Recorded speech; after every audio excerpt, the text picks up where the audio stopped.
8:01 if you want to get started. Hey, well, hello everyone. We're glad you could be here. I'm Bishop Sheen. I'm with the Temple Bethel Brotherhood on the board. And on behalf of the Brotherhood and Temple Bethel, I really want to welcome all of you and thank you for joining us tonight. We're all looking forward to an interesting and very lively presentation and discussion. So, with that, let me introduce the Temple Bethel um, Brotherhood President Howard Glazer. I think this is Howard's first official event. And now Howard is an old hand at this, and he is our moderator this evening. Howard? Thank you, Bishop. Hello, everybody. Thank you very much for joining us on a midsummer night to kick off our program season for the 21-22 calendar. Really appreciate all of you being here. I want to first remind all the attendees our program tonight will be approximately 60 minutes, and I thank Alaina Getzenberg for providing so much of her valuable time to be with us tonight. We'll conduct the program tonight as follows. Alaina will present a slide presentation discussion on her topic, Inside Look at Covering the Carolina Panthers, including her answers to 4 questions submitted to her last week by Brotherhood members for her, quote, Panthers mailbag, unquote. This will be followed by a question and answer session with all of you and Alaina, which I will moderate. Please, to submit a question, use the chat function in Zoom and send your question privately to me, Howard Glazer. I will then call on you in the order that I receive your questions to ask your question to Alaina. Please be sure to unmute yourself when I call you. Thank you. I would now like to introduce our guest speaker. Brotherhood is pleased to welcome Alaina Getzenberg, a sports journalist at the Charlotte Observer. Alaina has covered the Carolina Panthers in depth as a beat reporter since November 2019. She's a Pittsburgh native who has a media studies degree from the University of California, Berkeley. Alaina has worked previously for CBS Sports, MLB, and the Dallas Morning News. Alaina will now provide us with her unique perspective on the Carolina Panthers' upcoming season. Please welcome Alaina Getzenberg. Thank you, Alaina. Thank you so much, Howard. It's so nice to meet you all and see you all virtually. And I want to say thank you all for taking the time to listen to me talk tonight, and I'm happy to answer any questions you may have. Howard gave you a little bit of my background, but I'm going to talk a bit more about that. So yeah, I covered the Panthers for the Charlotte Observer. And just to give a sense of what that job entails before I dive into it, basically, for some of you who may not read the Charlotte Observer as much, my job is to cover every aspect of the team, on the field, off the field, stuff related to moving into Rock Hill, the stadium, basically anything that involves the Carolina Panthers. Sometimes I help out with other sports and you'll see me covering a few other things, but my focus is the Carolina Panthers. And I also want to say it's so nice when Howard reached out, I was really excited. My name kind of gives it away. I am Jewish, and it is very nice. I haven't really gotten an opportunity to connect with the Jewish community yet in Charlotte. Haven't been here that long, and COVID played a role in that, as I think everyone can understand. So it's really nice to connect with some Jewish people in Charlotte, just because I haven't really had a great opportunity to yet. So with that, I will get to the presentation. If I can remember how to share my screen, we practiced this too. There it is. Okay, let me make it big.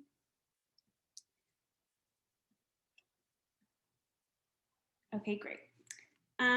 So yeah, as we talked about, I'll share my email. If you have a question after that we don't get to, or something you want to email me about, I can't promise, we're about to get into a really busy time, how quickly I'll respond, but I'm happy to share my email with everyone. It's here, but we can also share it out later, and I'll share it again at the end. So first, a little bit about me. So as Howard said, I'm from Pittsburgh, Pennsylvania, born and raised for the first 10 years of my life. And then I actually lived in Baltimore after that for a period. I did go to the University of California, Berkeley, which is I've lived a lot of places. So if you ever need recommendations in a lot of cities, I'm a good person to talk to. So I went there for 4 years, loved it in California. I have family out there.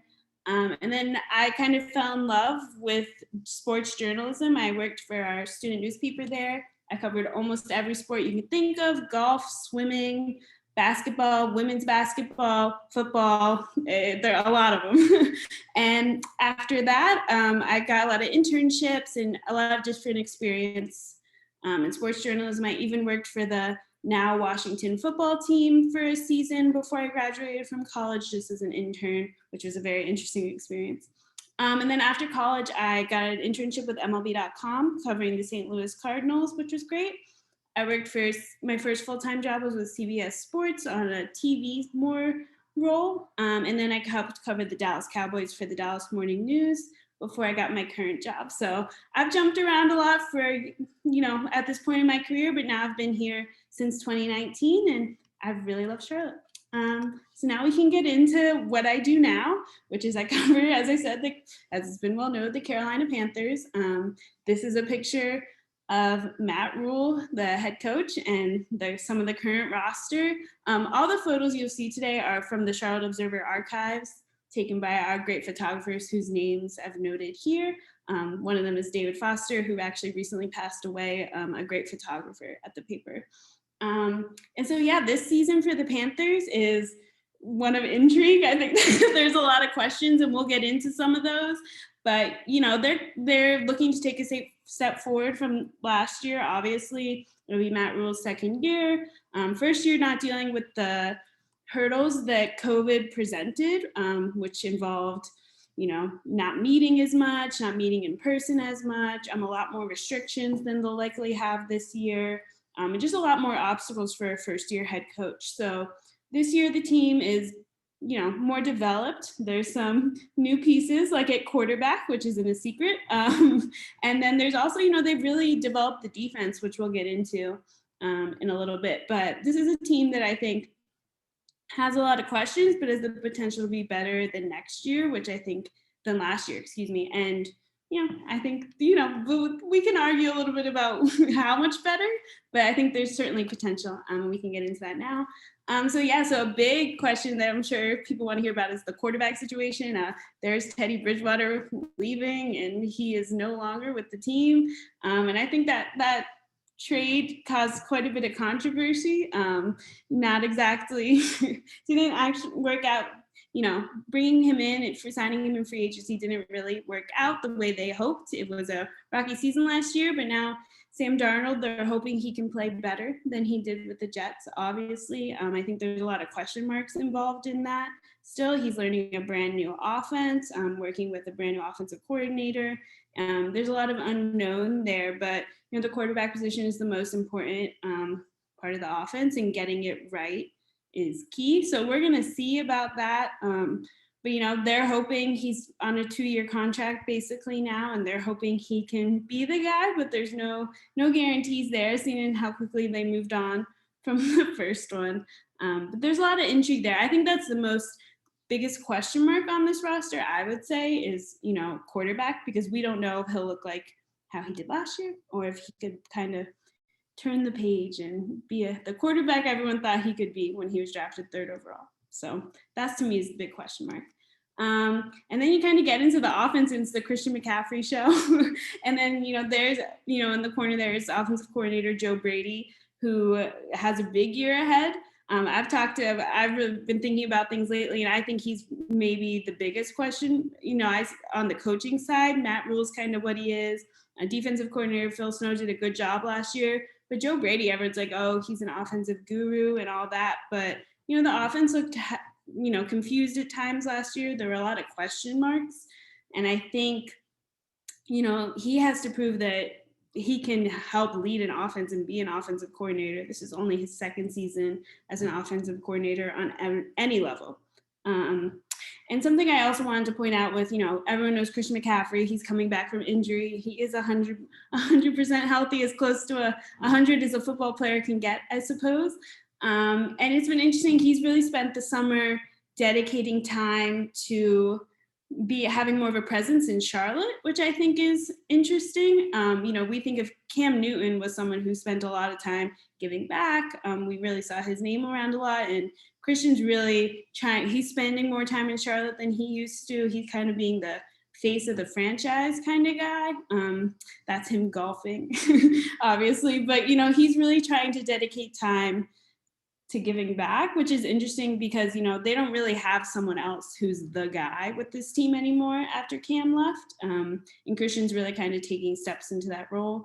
And yes, he will have the football a lot this year. His injuries will not hold him back from that. He will be given the football in all sorts of ways. He will run it. He will be a receiver. They are not afraid to give him the football just because he had injuries last year. He will be a busy guy. So stay tuned for that.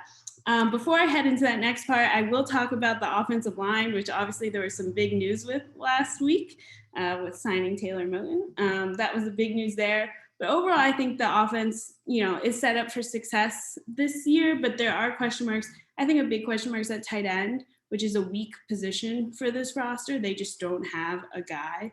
You know, Ian Thomas is still around. Dan Arnold they brought in. So we'll see how things go there. I think the offense has some question marks, but the Christian McCaffrey and the receivers are definitely a strength. And then on the defensive side of the ball, I kind of put a couple of notes there just because that's Jeremy Chin in the left corner. He had quite the year last year. They're building around him. He's going to play more safety than he did last season. He played a little bit of a hybrid role, but they're moving him back to safety a bit more than last season. And he's the guy. I mean, they're building this defense around Jeremy Chin. He played very well last year. Some should have thought he should have been Defensive Rookie of the Year. So we'll see how this season goes, but he had a lot of success last year. Then the other corner is Brian Burns, who's the other player they're sort of building this thing around. He should have a big year because they brought in Hassan Reddick in free agency. And those two guys on the two opposite sides of the line have the potential to get a good number of sacks, which was not the case last year. So that's definitely something to keep an eye on. But that's really this defense. They've brought in pieces to really fortify it. And they absolutely should take a step forward. If they don't, something's wrong. They've done so much in terms of drafting, in terms of adding in free agency to really fortify this unit. And I think it's really there. I'm excited to see how the defense does. There's no reason they shouldn't be better. And there's a lot, like, I think the defense is much further ahead than the offense in terms of being great, like getting, you know, in terms of they're on the right path, is while the offense has some question marks, especially when your quarterback's a question mark, you're a little behind, which is fine. And I don't have a slide for this, but I did want to mention special teams. There's nothing too exciting going on there, but you know, it's Joey Sly still. He does not currently have any competition at kicker. He's the only one. And we'll see if they bring in on any competition in training camp. But right now he's there, and there's a long snapper competition with, if you're a big fan, you know, JJ Jansen has been the team's long snapper for many, many years, but he's got a little competition from a rookie. If you don't know, the Panthers drafted 11 players this year, which is a huge number. There was a lot of trading back and all that with new general manager Scott Fitter, who we'll get into in a little bit. But so there's a lot of young talent on this team, and it's going to be interesting to see how they develop because not all of those players will make the final roster. It's far too many. They are one of the youngest teams in the league, which adds there's a learning curve involved when that's the case. And so we're going to do a couple of mailbag questions. I split it up. This is more the football side, and then we'll get into the off the field stuff in a little bit. So I got a couple of questions in advance, so we'll dive into that on the football side of things. So what's the single strongest and weakest parts of the Panthers game? I think by far the weakest is still the offensive line. I just think and that's the biggest issue to me. So I think it's like twofold. They signed right tackle Taylor Moton to a big deal last week, which was very good, which they needed to do. But every other position on the offensive line still is a question mark. There is no long-term answer there. And when you have a quarterback like Sam Darnold, who has I don't know how to say this kindly, who gives up the football a lot. He's thrown a lot of interceptions. He's fumbled a lot. You need to protect him, and they are not currently set up to do so unless there is a shocking change in some of their players, which I don't think will be the case. Left tackle is a huge issue. They just don't have a starting left tackle. Greg Little, if you guys remember from the 2018 draft, may not even make the roster at this point, the final roster. So that's kind of where that is. It's by far the biggest issue. You could say linebacker position, replacing Luke Kuechly, they have not even really attempted to do. They have not drafted a linebacker since he retired. So that's another weakness, but offensive line to me is by far. And then I think the strongest part of the Panthers game is that they have a defensive line that's deep and good. I think the defensive line is by far the best part of this roster. You got in that picture, you see Derek Brown kind of doing his thing up front. He's set up to have a really good second season. And then they brought in, I mentioned Hassan Reddick, Brian Burns, and then they also brought in Morgan Fox, who I think is going to be a really versatile weapon for them up front. So to me, the lines, you win football up front. That's where you win a football game. So to me, the two lines are the biggest part of this team.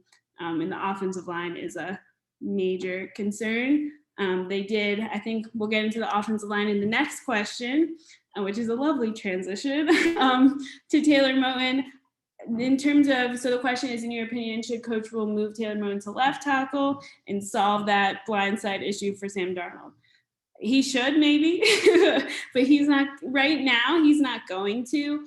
They're going to try Taylor at right tackle for now. There is a chance. Oh no, it's the wrong picture. I apologize, everyone. It's the wrong picture. But yeah, they're going to go with, I had a Taylor Moton picture. I'm very sorry, everyone. They're going to go with Taylor Moton on the right side for now, but we will see how training camp goes. There's a chance that he did do some snaps at left tackle during OTAs and minicamp, which took place about a month ago. But that was more out of necessity. Some of their left tackles were hurt. And Taylor could play left tackle, but he's more comfortable at right tackle. So I think for now he'll stay over there, but I wouldn't say it's impossible. It's definitely something that they will consider down the road. But as we stand here today, he was playing right tackle, but that could change. It is a possibility. And, it's hard to say because Taylor Moton plays right tackle very well. So who are you putting there? An option would be rookie Brady Christensen, who is absolutely playing on the right side of the line right now. They don't view him as a left tackle at all at this point. They think his arms are too short, because his arms are on the shorter side for a left tackle. So that'll be interesting because they could be grooming Brady Christensen down the road to switch spots with Taylor Moton, and then he could play on the left side. But that is not the case right now. Keep an eye potentially down the road. We'll keep you updated in training camp on that. And so now I want to get into more of a little step back. That's like the nitty gritty on the field stuff, but who's making the decisions I think is really interesting. So on the left here is General Manager Scott Fitterer, who was hired this offseason. He comes from the Seattle Seahawks. He's a very different approach. For those who followed the team, Marty Hurney used to be the team's general manager for many, many years. Scott Fitterer has a very different approach than Marty. He's much younger, which makes his kind of view of football very different. Scott is a more new school. You saw his trades in the draft. He's not afraid to trade back. That is all him. That is a Seattle Seahawks approach. He's very into analytics. He's very into kind of what Marty Hurney liked to travel. He liked to kind of go see players in person on the road. Scott's a little bit more, he'll trust his scouts, his people. He likes to just go out on the road too, but it's just a different approach, less old school football, I would say. And they're kind of rebuilding the front office in that manner. He brought in, I'm sure, a familiar name, Dan Morgan, as his assistant GM, former Panthers linebacker. And it's just a different look. It's kind of, we'll have to see how it all goes, but I think the draft was a great example of that. And then someone everyone probably wants to hear about on the right there is owner David Tepper. He's actually there with Luke Kuechly in that picture at last year's training camp. David Tepper, another fellow Jewish, another friend of the club, friend of the tribe, is an interesting character. We were talking about him before. I said he's not afraid to speak his mind, I would say. He is an eccentric man. He's a very rich man. He also obviously owns Charlotte FC, the new MLS team. He is someone who is he's getting more involved in this team, which I think is very interesting and something to make note of.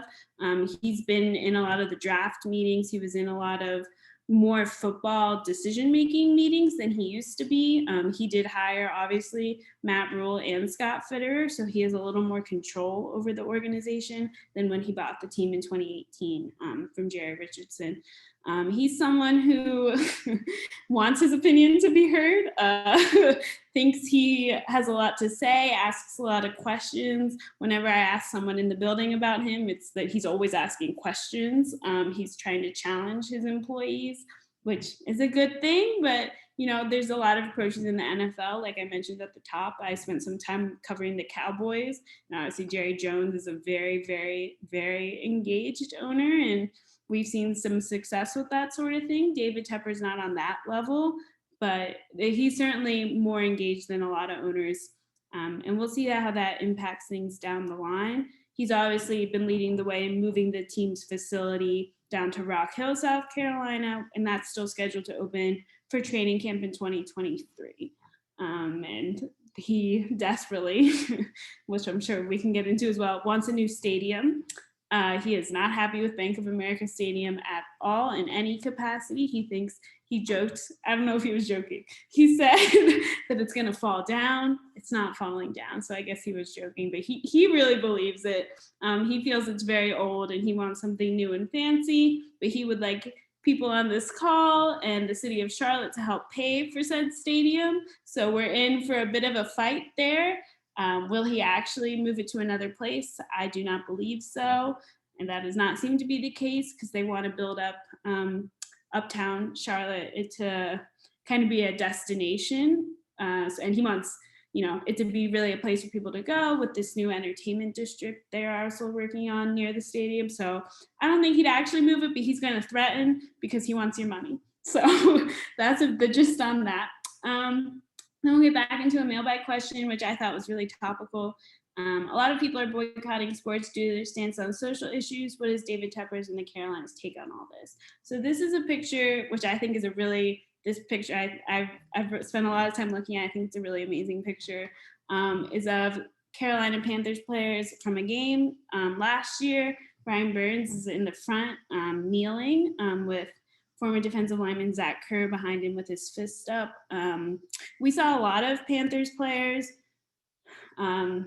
using their voices last year, whether that was in this way. There were a number of players that kneeled throughout the season. I think the number was about a little less, maybe it was 11, about a dozen who consistently would kneel during the national anthem last year, as was not irregular with the rest of the league. And a number of Black and white players would raise their fists or put their hands on their teammates' shoulders. It was something that was very visible throughout the season. And I think something to keep in mind is owner David Tepper is he's fine with all this. He actually encouraged players to do this. And that is a change from the previous owner, Jerry Richardson, who was, you'll forgive me for not being too kind of this, not in favor of that and actively told players not to do such things, which I think it's been well publicized, Jerry Richardson's faults. That is not to say there were not good things, but that's something where players were not able to speak out as much when he was owner because he didn't want to get into the nitty gritty of that, or anything like that. And now there is they're able to speak out. There's more flexibility with that. David Tepper said before the season started last year that he was okay with players using their voices and he encouraged it. He stood with them for the first game of the year and he didn't kneel, but he stood with them, which was a good, show of support. And the Panthers as a team have been, I'll say this is a friendly space, have been vocal about speaking out on this sort of thing and have put their support behind things like Black Lives Matter and such campaigns. However, if we're being honest, have been a little slow to actually put some of that commitment to work. They've said they're going to do it, but I think has been a little slow on actually doing something. There's been small things, they'll support Black businesses and that sort of thing, but there hasn't been as much as a force as we've seen from some other teams around the league and other leagues for that matter. The next question is there any blowback from team owner David Tepper on the issue of having all players vaccinated and how that can affect the team's performance? Yeah, I think the vaccination, so for anyone who's not caught up, the COVID-19 vaccination issue in the NFL is one that will continue to be a part. Obviously, as COVID-19 has been a part of all of our lives, it is going to be absolutely something to watch. The team players who are vaccinated versus players who are unvaccinated have completely different protocols for what they follow throughout the year. Vaccinated players are very flexible. They do not need to wear masks. They can travel as they please. If someone that they live with tests positive for COVID-19, the quarantine length is not as long. The restrictions are completely different because the NFL is encouraging, that's the key word, encouraging players to get vaccinated. The players are unionized. The NFL cannot force players to be vaccinated. They have virtually forced all coaches and front office staff to be vaccinated. So every coach on the Carolina Panthers is vaccinated for COVID-19.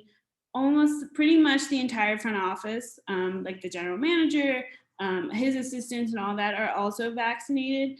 The Panthers did not make it mandatory for all employees. There's marketing, there's accounting, there's a lot of people who work for the Carolina Panthers. It is not mandatory, but I can promise you, if you're in that building, there was a push to be vaccinated. It was very, very highly encouraged. And I think, a lot of people are. In terms of the players, they are one of the teams on the higher end of vaccination. It was very public that Sam Darnold spoke out and said he is not vaccinated. And it can affect teams' performance. I think it's good that they're in the higher end, but it's important to keep in mind that's with 90 players on the roster, and that percentage can change once they're down to 53 players because those 53 of the 90, whoever makes the roster, what percentage vaccinated, not vaccinated, the percentage could change just based on, if you're a player who has a shot at making the roster, but not a guarantee, you're absolutely getting vaccinated because it's no team's gonna, the Bills reference this, but no team's really gonna come out and say this, but it'll improve your chance of making the roster if you are vaccinated. That's just the truth of it. Because as this question indicates, Sam Darnold could test positive for COVID-19 and miss not one game, but 2 games, 3 games. It's kind of unknown, as with an injury. If there's who knows what the repercussions of testing positive, the symptoms, everything, et cetera, et cetera. So all the ownership and that the team can do is encourage it. They cannot force it. But there is I can promise you, great awareness of the fact of the benefit that comes from it, and it will impact teams throughout the league, and it's going to be something to watch and something we'll be reporting on, but you will see teams this year impacted by players testing positive for COVID-19. It will be still very much so a part of the league. As we've seen in baseball recently, it's a real part of life still.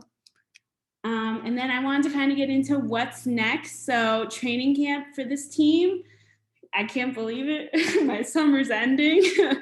Starts next Tuesday. Players are arriving a week from today at Wofford in Spartanburg, South Carolina. Last year, training camp was held at the facility here in Charlotte because of COVID, and now they are back. I kind of attached the training camp schedule here for anyone who may be interested.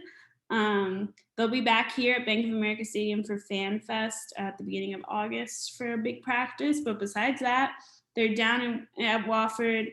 They'll be there this year. There's a chance they're back there next year because the facility in Rock Hill will not open until 2023. But this is a big season. I think it's a big training camp. There's a lot of battles we'll be watching, starting positions up for grabs, especially along that offensive line, at tight end. At safety will be interesting to watch on the defensive side, but I think there's a lot more of the offense up for grabs this year. So it's going to be really exciting. And at this point, I think, do we want to get into any questions that are out there, or I'm happy to keep talking, but I also want to make sure we have time to take any questions that people may have. Thank you, Alaina. That was great. I think the title is very appropriate, talking about an insider's view of everything. You really gave that to us, and I think we learned a lot about the team that we probably wouldn't otherwise know other than reading your columns every day. But this has been really terrific. We do have some really good questions to start with. What I'm going to do, and Natalie, I want people to ask the question instead of me reading them. So if they have the ability to unmute when I call them, that would be great. And I'm going to take these in order. And then for all of you who haven't asked any questions, but now you've heard Alaina's presentation and want to send them through me to her, that would be great. Just send to Howard Blazer again privately, and we'll move on. So first question comes from Brian Emery.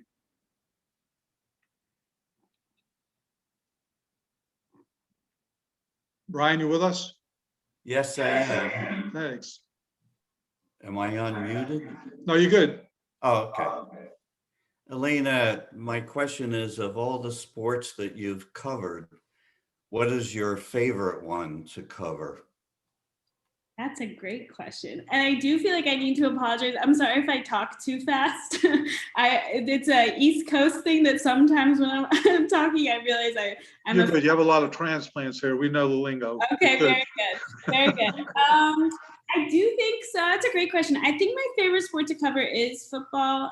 Growing up in Pittsburgh, football is kind of everything up there. They don't care so much about other sports except hockey. So I grew up loving football. I was a Steelers fan growing up. I watched a lot of good football games, teams. And now covering, it's definitely the sport I'm most familiar with, which helps me do a better job of covering this sport versus I enjoyed covering baseball, but they play a lot of games. There are a lot of games, a lot of travel involved in that. And there's a lot of statistics involved in baseball that I think make it a little trickier to cover. There's a lot of intricacies, I would say, involved in covering baseball, and a lot of tolerance for late nights. And I really enjoy the sport of football. So I think football is my favorite to cover. Thank you. Natalie, the next two questions are going to be coming from Mickey Gold. If you want to unmute Mickey and give him a chance to ask his questions in the succession order that he asked. Mickey? Yeah, there are two quick questions. Will Sam Darnold be any better with what is rated as the worst defensive line in the NFL? And I guess I'll tie the second question in. Tommy Tremble was drafted more as a blocking tight end. Are they going to put him on the left side in order to help their left tackle? Those are great questions. For Sam Darnold, I don't know what to tell you. I wish I had like a perfect answer for you. I don't think the Panthers know yet. Well, his problem at the Jets, as he said it, is he saw ghosts because he had no blocking. No quarterback in the NFL is good if he doesn't have blocking. Everything I've read is we have the worst offensive line, which means he's not going to have blocking, which means our receivers aren't going to get a chance to make their move. Yeah, I agree with you. I thought they should have drafted a left tackle in the early in the draft. I like Brady Christensen, but I don't think he's a left tackle in the NFL. He's just not big enough. So yeah, I'm with you. I wish I had a more satisfactory answer for you that contradicted your thoughts, but I'm with you. I think Sam Darnold's issues were his offensive line. Listen, they have the pieces. Matt Paradis is a fine center. He'll be okay. He can do the job. He's on the older side. John Miller will probably play right guard. He's fine. He'll do the job, but yeah, and then left tackle. I have no encouraging words there. It's probably going to be Cam Irving as things stand right now, but he's really been injured a lot and not played well recently. So that's not encouraging. So what I would say is that it could definitely still be an issue for Sam Darnold. He's he's going to show. I mean, I would argue a large part of Teddy Bridgewater's issues last year was the blocking. I think a lot too much blame went on Teddy he had his bad moments for sure. I'm not arguing that. There were a lot of the offensive line play calling sometimes did not benefit him. And then in terms of Tommy Tremble, yeah, I think they would like to develop him into a receiver. That's not going to happen this year. He definitely got drafted he's a good blocker, and they will definitely, I think they'll use that anywhere they can get it. I think definitely on the left side, I wouldn't be surprised. But they do help to develop him into also a receiving option down the road, but he will be more of a blocker, I think, to start. Thank you. Great answers, Alaina. Thank you. Great questions, Mickey. Thank you. Next question, and this is something I've been really interested in also. Michael Kaplan is going to be asking the next question, Natalie, and I certainly have a little backup depending on how Alaina answers it. So if Michael unmutes and asks his question, that would be great.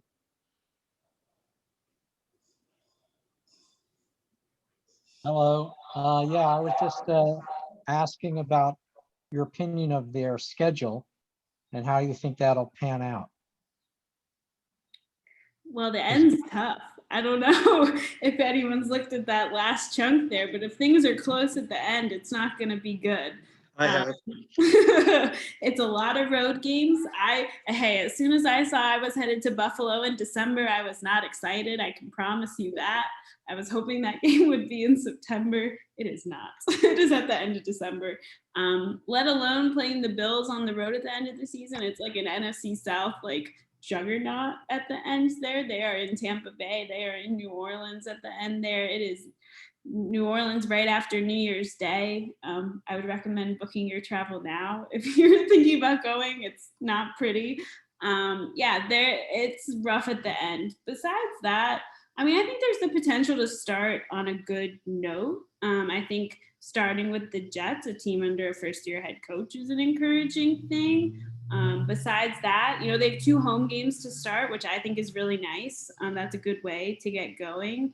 It's hard to look at the end and, the end's not pretty, but it's also kind of nice that you're not facing, they play the Saints early at home. But besides that, they're not facing their toughest NFC South. The Buccaneers are almost a lock to win this division, you could argue. And I think it's a benefit that they can put together a good number of games if they want to try and get a wild card spot.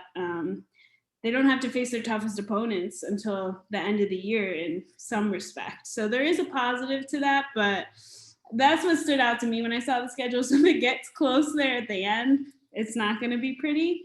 And then, of course, I mean, the standout games to me are Ron Rivera coming back to Bank of America Stadium. I think it's about the middle of the season. That'll be a really big game. But I think also Cam Newton will be making his return to Bank of America Stadium, which we could argue is a little bit bigger even. And whether he'll be starting at quarterback by the time that game hits will be interesting. But I do think, I mean, what stands out is that end. The end is really bad. And if they make it there with any sort of playoff chance, I think it's going to be really, really difficult. So I'm a Miami Dolphin fan. So how do you see that game? That should be interesting. It will be interesting. It depends. My parents actually recently moved to Miami, so it was an exciting game for me to get to go visit them for Thanksgiving. But I think that'll be an interesting game. It'll certainly be a point. The Dolphins have a chance to kind of be in that playoff, mix too. So I think it'll be interesting because there could be a lot on the line potentially in that game between an NFC and an AFC team. And it certainly, I mean, whatever's going on with Tua down there will be interesting to watch. I think they'll match up well. I think that'll be it's always interesting when an NFC AFC game is kind of late in the season because they're just not as familiar with each other. So I definitely think that'll be an interesting game to watch. Thank you. Mm-hmm. Thank you, Michael. It's a great question. Alaina, just following up and looking more at the division itself, how do you think the loss of Drew Brees retiring and Julio Jones leaving Atlanta, 2 Hall of Fame future players, how do you think that will affect the Panthers' chances of making the wild card by being more effective in their own very, very tough division that they've had trouble with in the last few years? Yeah, I think it'll be. I think especially this game, who's going to win that quarterback battle down there, both between Jameis Winston. And, I think what's interesting too is the New Orleans Saints are really still set up to be successful. They have a really good roster. I think that's sometimes maybe a little overlooked with Drew Brees' retirement. They have a very good football team besides, the little question mark at quarterback. So I do think they'll still be a tough out. Like, I don't think that has changed much. I mean, Michael Thomas is still there. That defense is still really good. So I still think New Orleans is not maybe a little easier because Drew Brees is Drew Brees, but I still think New Orleans will be tough. And then Julio, I think the Panthers are very happy to see the other side of. He has there was a big game involved in it, but he has some crazy numbers against the Panthers.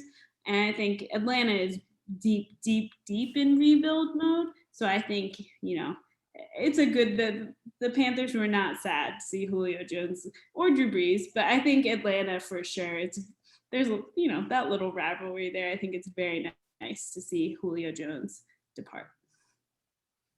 Thank you for that. Really interesting question from Matt Sadinsky. I will let Matt get unmuted and ask you this. This will be a little closer to home for you in your work career.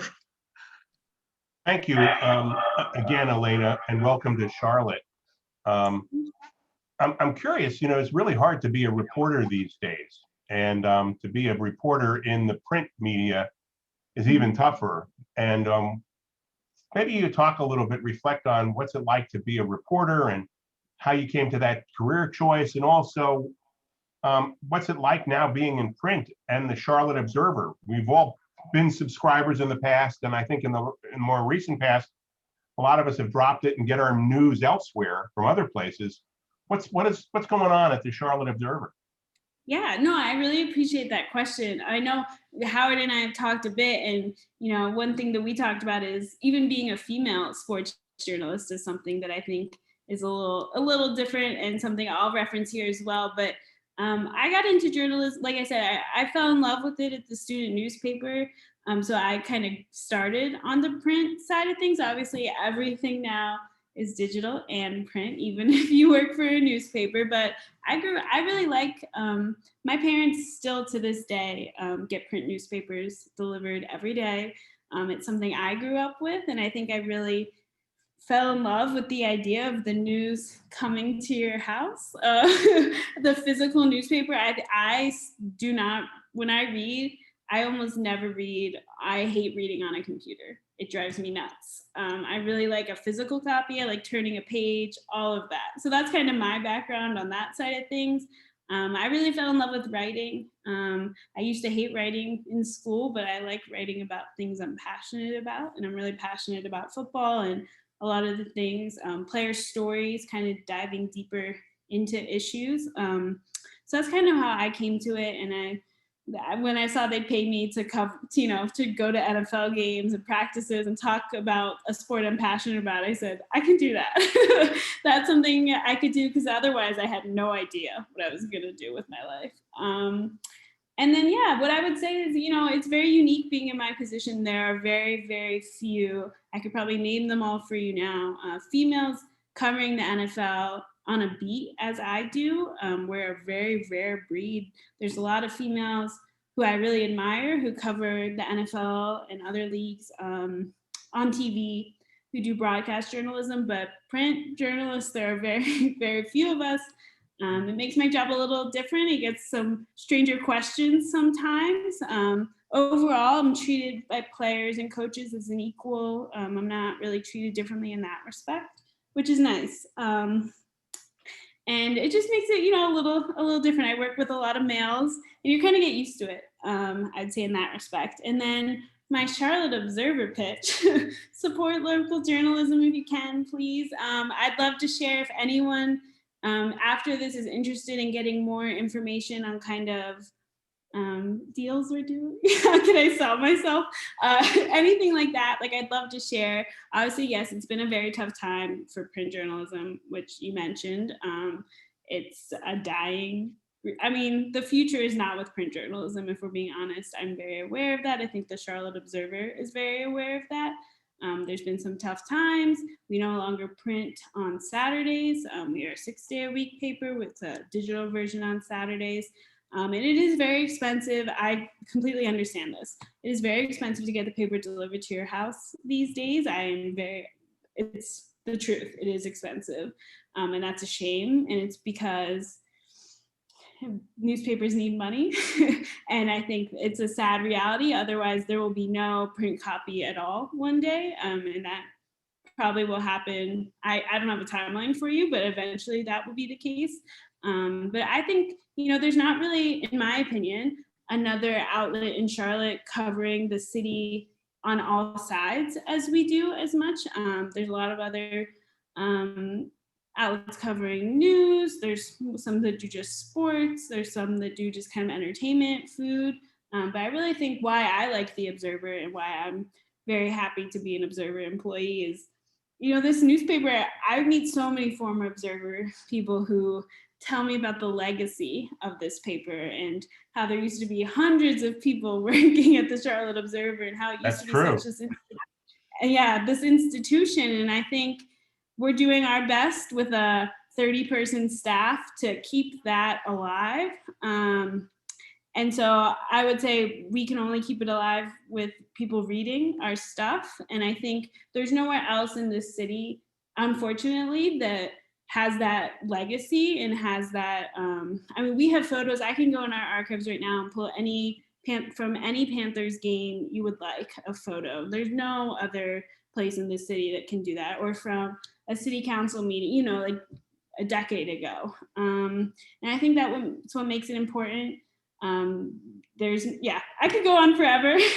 Right, no, thank you, I appreciate it. So, there is a point about that, the institutional memory of the newspaper in the city.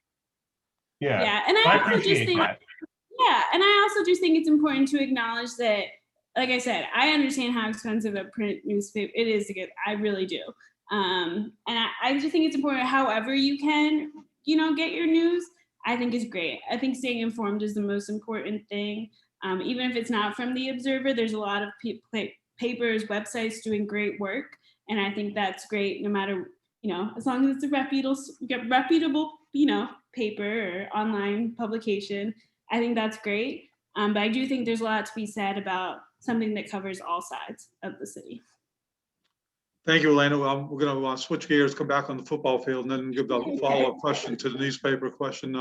I'll let, I think it's Steve Stein maybe who has the next question, Natalie.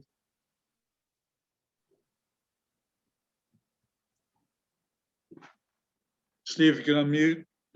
Unmute. Am I on? You're good. Okay. Is there still a good chance that we might sign a left tackle, a free agent like Russell Okung or Mitchell Schwartz? You really want Russell back? I would take a shot on anybody right now. I could do it. I don't know. He was there's a chance. I wouldn't put it past them. I would be from where we stand today, I'd be kind of surprised if it's Russell. That doesn't mean it won't happen, but he earned a lot of money last year and only played half the games since then because of injuries. Otherwise, he would have absolutely been their starting left tackle. You are correct in saying they're better than the options they have.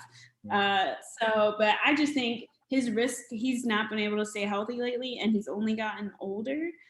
He's in his early 30s at this point. So I would be a little surprised. There's also some Bitcoin side of that we can get, maybe is better for another time, but there's a lot involved with Russell. So maybe as far as Mitchell Schwartz, I think that could be interesting. They haven't shown, so what's been interesting is the Panthers have tried out some players in OTAs and minicamp and have not brought in a single offensive lineman, which I think indicates, and they've brought in safeties, they've brought in a running back, they've brought in kick returners, which is absolutely a position. They don't have a kick returner really right now. And safety is also a big position of need, but they're clearly somewhat content with left tackle, or they would be bringing in a lot of players. I would say that doesn't mean they won't address it. I would not be surprised if at some point during camp in the next week or so they bring someone in, but they're okay with Cam Irving, which is why I know that's hard to, but that's why they signed him when they signed him really early in free agency, and they wouldn't have done that if they weren't comfortable with him being that option. And they really like someone to keep an eye on is Trent Scott. He actually played kind of well last year when he was healthy. And he's another person who will definitely be competing for that starting spot. But I wouldn't rule out bringing someone in, but not a guarantee either. Unfortunately, I'm sorry. Good question, Steve. Trust me, it's bothering me as much as I think it was the biggest issue with this offseason is not addressing it more. So That's why I asked my question. I remember the blind side very fondly 55 years ago. It never felt good when you got hit. Anyway, enough of that. Bishop, I'll let you ask your follow-up question to Matt regarding the paper.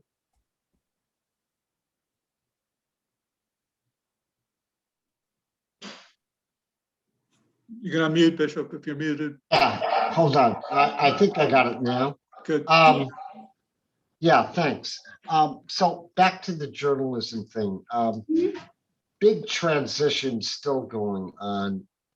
When you look out 5 years from now, do you foresee a lot more migration of quality journalism, and I include sports journalism in that, to, I guess, what we call Substacks now, digital Substacks that hone in on very particular kinds of topics?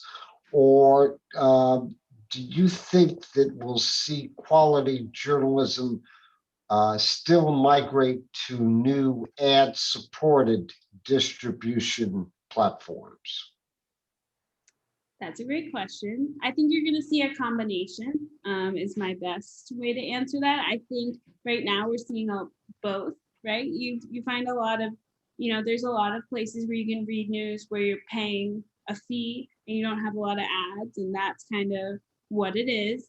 And then there are also, there's a lot, I would say it's, some, I won't keep it a secret. The Observer often, sometimes they'll write stories because they know it'll attract an audience. That's part of it. It's, usually there's always news tied to it, but it may cause more of a chance to write a story, certain stories for an online, that's not focusing on the, there's stories that are, good for the print and online audience, and there's some that are just good for the online. And those are, that's because people, that's how you get money, is by people seeing the ads and all that. I think we've seen a lot, actually more outlets lately kind of transition to that subscriber mode where you're not ad based, it's more that kind of, I would hope all the journalism is good, but some more in depth where you're paying a flat fee every month to get on that website. I know the Observer, I can say we're planning on doing more subscriber only content, which hopefully is, for people who pay for online, for any form, newspaper, whatever, just for those people. And I think you'll see more of in that direction versus the other form. So I think it's more going in the subscriber direction. Well, I like your vision. I hope it turns out that way. Thank you. But there is more of a, I would say you'll even see USA Today is transitioning to more of that model. And I think more bigger outlets will be trying that out. Yeah, USA Today was really the last free gateway, and now it has gone to the paywall. It's the last of the biggies. They're not doing that anymore. Yep. We're going to transition to the final question. You guys have been wonderful, great questions. We're 5 minutes from the hour. And I think this is a great question to finish up. We'll let Alan unmute, and he has a question to Alaina about her future career, and I'll let Alan ask it.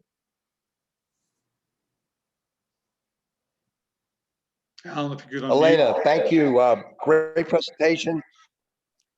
Just going to kind of piggyback on Bishop's question. Where do you see yourself doing in 5 years? Oh my gosh. That's a scary question, Alan. Listen, You sound like my mom. I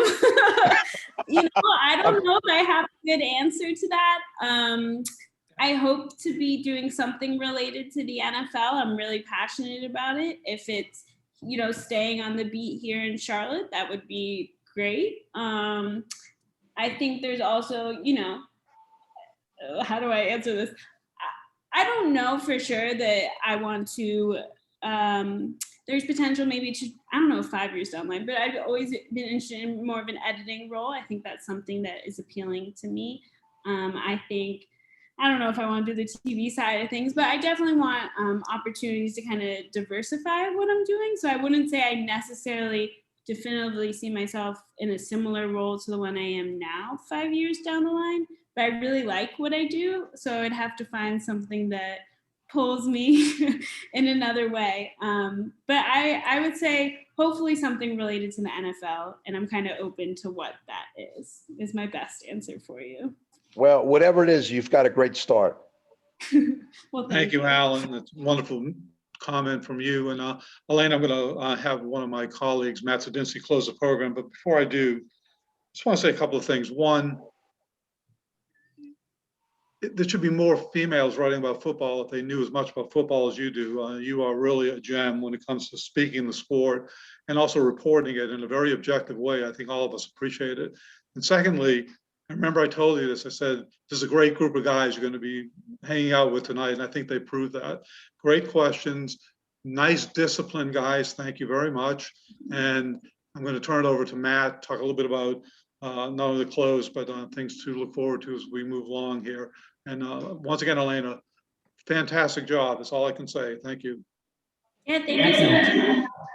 Thank you. And thank you, Howard. Another great job of mediating here. Alaina, thank you so much on behalf of the whole Brotherhood and the Brotherhood board. This has been really a stimulating program. We don't get the inside scoop on these professional sports teams. And we know reporters getting to the truth in reporting is tough these days. So we appreciate you doing that. And I want to thank you too, Natalie, and to the Temple Bethel teams for making sure all the logistics go well. We're planning a number of great events, and our friend has put into the chat the Brotherhood agenda on Facebook, where you can follow. We have a lunch coming up. We're a first Thursday program during the Brotherhood, and want to join us. We go to different restaurants the first Thursday of each month. The next one, August 5th, is at the Kabuto Japanese Steakhouse. On Sunday, August 15th, they say you only know where you're going if you know where you've come from. So we've got 8 or 9 of our past presidents speaking at a brunch. It's really called Wisdom from Our Fathers, or the future, Brotherhood's future, the vision from past presidents, which promises to be entertaining and a good time. So grab a bagel and come join us at 10 o'clock on a Sunday. And then coming up in September is Rosh Hashanah and Yom Kippur. And I know the Brotherhood is already beginning to ask for volunteers. So I want to thank you all, and I look forward to seeing you all. I want to thank you all for today's program. And Alaina, your address has been out there. You hear some of these guys, they're all kind. Be kind to them. Definitely, and please feel free. Howard, someone can send it out further if you would like, but my email address is just really, feel free to email me. I will get back to you. I get lots of emails. It's just A and then my last name at charlotteobserver.com. I can spell it for you, but you'll probably forget it. So it's just a lot of E's, but we can also share it out too. It's pretty easy to find. I hope everybody stays healthy. Good. Thank you, Alaina. We'll be back in touch with you. Take care. Good night, everybody. Thank you. Thank you. Thank you, Natalie.